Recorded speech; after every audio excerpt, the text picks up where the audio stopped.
ले लें, ब्रेक से वापसी पे और बात करते हैं।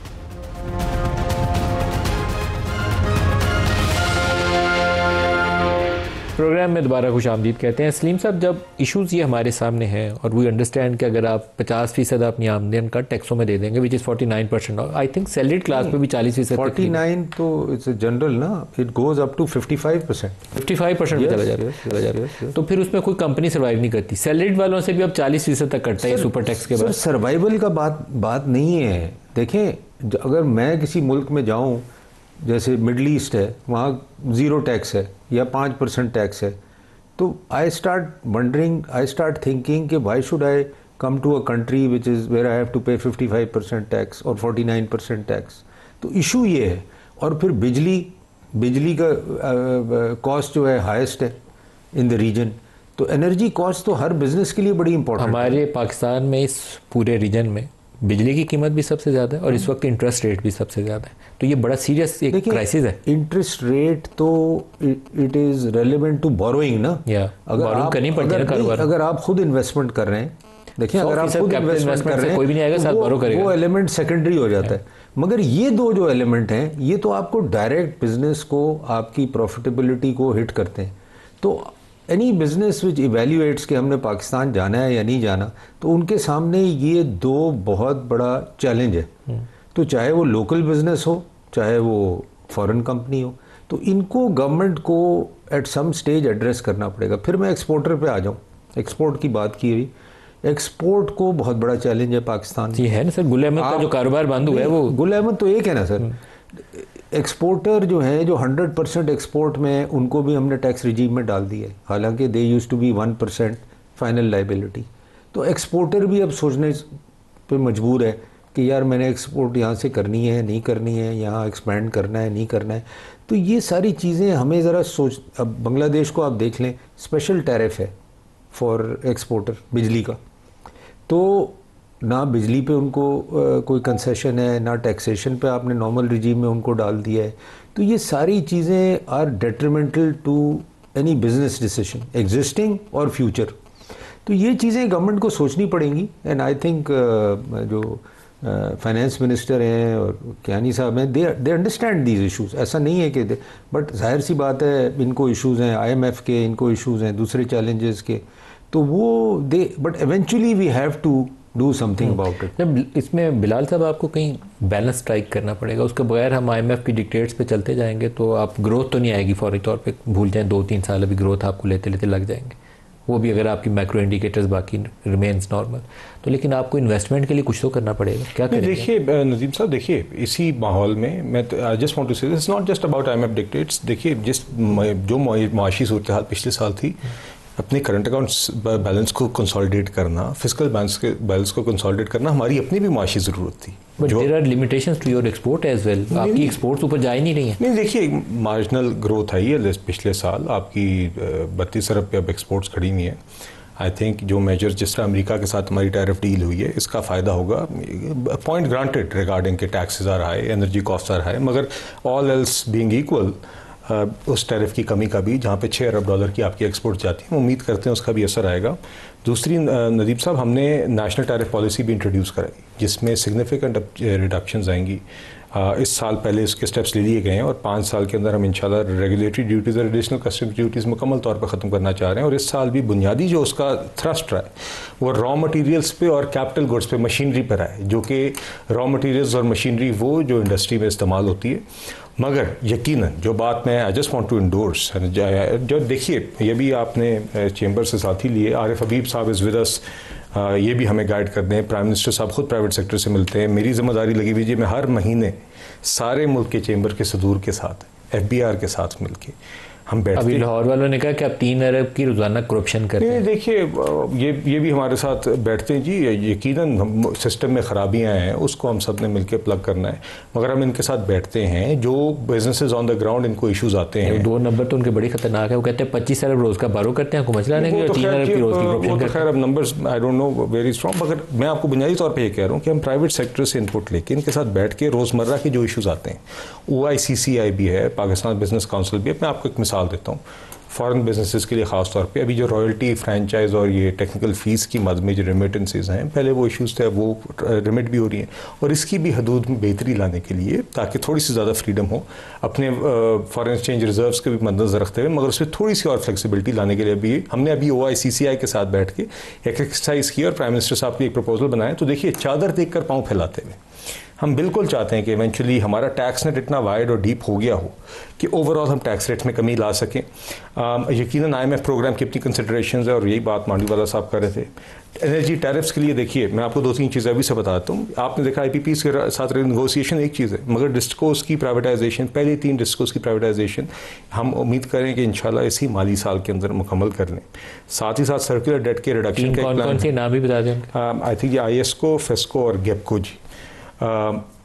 तो देखिए, इनके ऊपर काम चल रहा है और आगे फेस वाइज सबको करना है, मगर सिर्फ ये नहीं, एक होल सेल इलेक्ट्रिसिटी मार्केट, ताकि हम बिल्कुल एक एफिशिएंट मार्केट बनाएं जिसके अंदर कॉस्ट ऑफ इलेक्ट्रिसिटी, बिजनेसेस और जनरेशन कंपनीज B2B आपस में कॉन्ट्रैक्ट्स हो सकें।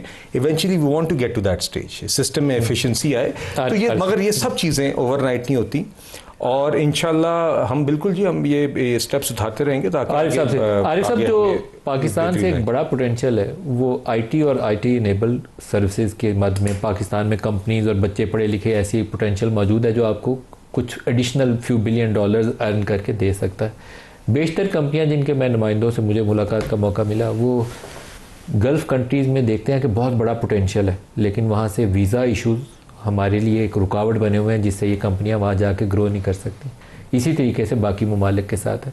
तो अगर हमारी वहाँ ये मई की जंग के बाद, मार्का हक के बाद हमारी एक नई डिप्लोमेटिक ऑफेंसिव कहना चाहिए, या हमारी जो एक्सेप्टेबिलिटी है वो मिडल ईस्ट में बहुत बढ़ गई है, कबूलियत बढ़ गई है, सऊदी अरब भी गले लगा रहा है, कतर UAE भी लगा रहा है, तो वहाँ शायद एक फोकस एफर्ट करने की ज़रूरत है कि वहाँ वीज़ा रजीम में नरमी आए। हमारी जो कंपनियाँ एक्सपेंड कर सकती हैं, ख़ासतौर पर IT और IT इनेबल्ड सर्विसेज का मैंने जिक्र किया, हो सकता है आपके जहन में और कराची की ऐसी कंपनियाँ हो, टेक्सटाइल सेक्टर में, बाकी शोबों में, जो एक्सपेंड करके GCC के मुख्तलिफ ममालिक में अपने आउटलेट्स खोल सकती हूँ। तो इस शोबे में काम करने की ज़रूरत है।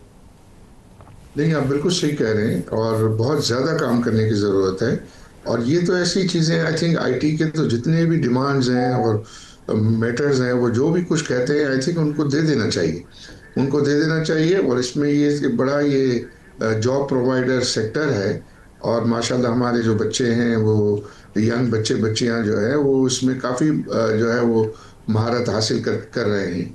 तो इसमें तो आई थिंक इस सेक्टर में बहुत ज़्यादा गुंजाइश है। इंटरनेशनल मॉडल्स हैं, और इनके जो भी कुछ इशूज़ हैं छोटे मोटे, थोड़ी सी अगर वो कोई ज़्यादा भी डिमांड कर लेते हैं तो वो भी आई थिंक उनकी तरफ तोल देना चाहिए, ताकि यहाँ जो है वो फॉरेन एक्सचेंज अर्निंग में भी बेहतरी आए, हमारे लोग भी जो है वो खप जाए। सर, आप बिलाल साहब इस पे कमेंट करेंगे? ये वीज़ा इशू एक ऐसी प्रॉब्लम है जिसको शायद, जैसे कुवैत से आपको वीज़ा नहीं मिल रहे थे, अभी वो थोड़ी सी बेहतरी आई है, लेकिन इन कंपनीज़ के लिए हम कोशिश करें तो एक बड़ी मार्केट है जिसको हम अभी लूज़ कर रहे हैं।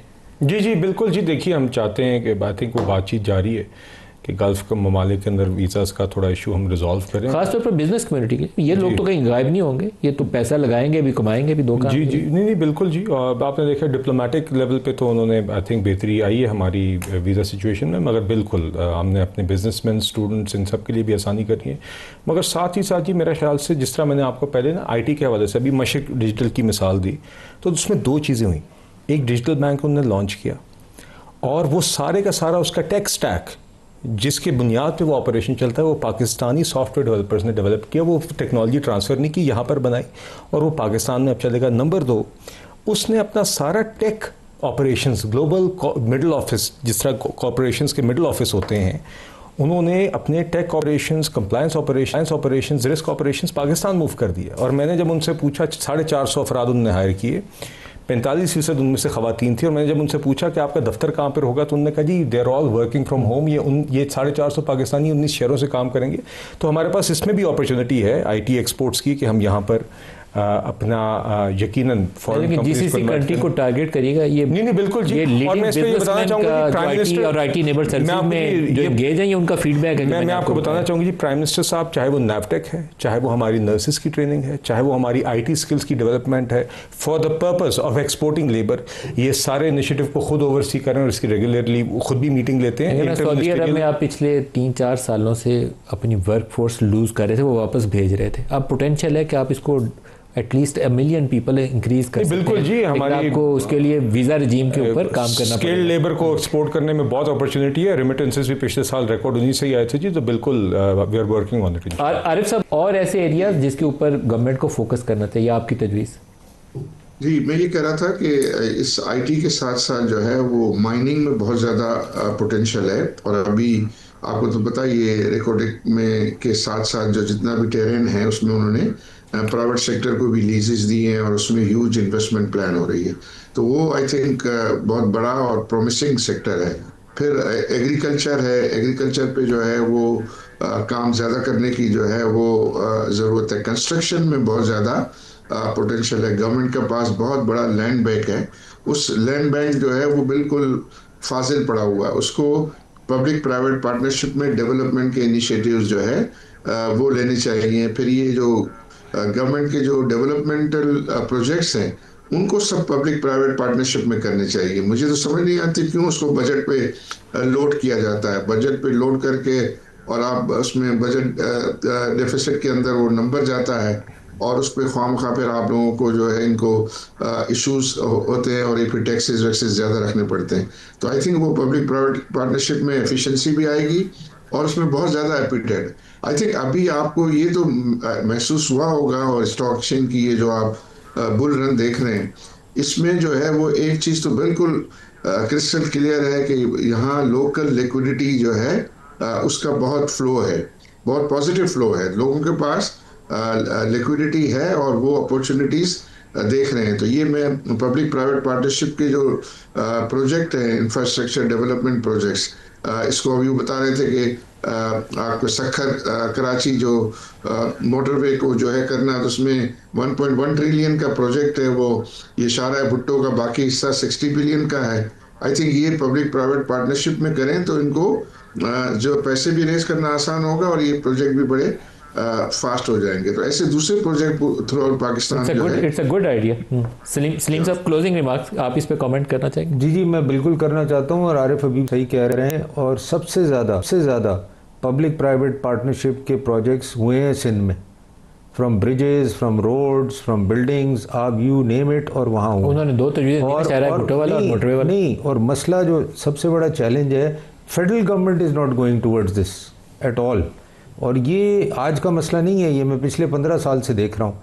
Federal government is a total failure in public private partnership. और बाकी चीज़ों में कामयाब है, बाकी चीज़ों में मतलब पब्लिक प्राइवेट पार्टनरशिप की मैं बात कर रहा हूँ कि उनका माइंडसेट ही नहीं जाता टुवर्ड्स। आपने ये जैसे फेलियर का मैंने आपने भी वो लाहौर के चैम्बर की तरह इनको फारिग कर दिया। नहीं, मतलब मैं इनकी बात नहीं कर रहा, मैं जनरली ऑल गवर्नमेंट्स की बात कर रहा हूँ कि federal government is unable to conceive public private part, they are unable to get people to invest. और सिंध गवर्नमेंट में आप सरप्राइज होंगे किस किस्म के, मतलब हमें सिंध गवर्नमेंट को भी आइडिया नहीं था कि इसमें हम पब्लिक, बट जब वो शुरू हुआ एक काम तो दे हैव रियली अचीव्ड। अब ये जो इन्होंने ये बात की है, ये जो शारा भुट्टो जो बनाई है, अगर आप देखें तो वो मतलब नोबडी कैन बिलीव, आम आदमी कैन नॉट बिलीव कि ये पब्लिक प्राइवेट पार्टनरशिप में बनी है। जिस पे पुल गिरा था, ये वही वाली है ना? नहीं, कुछ नहीं गिरा, वो that is all social media. नहीं, सोशल मीडिया नहीं, ब्रिज तो एक्चुअली में गिर गया था, लेकिन वो अंडर कंस्ट्रक्शन था। नहीं, वो एरिया था जो खुला ही नहीं आज तक। मैं तो जो एरिया बात कर रहा हूँ उस रोड की जो खुला था, वो तो जाहिर सी बात है सैलाब आया तो उसमें कुछ भी हो सकता है।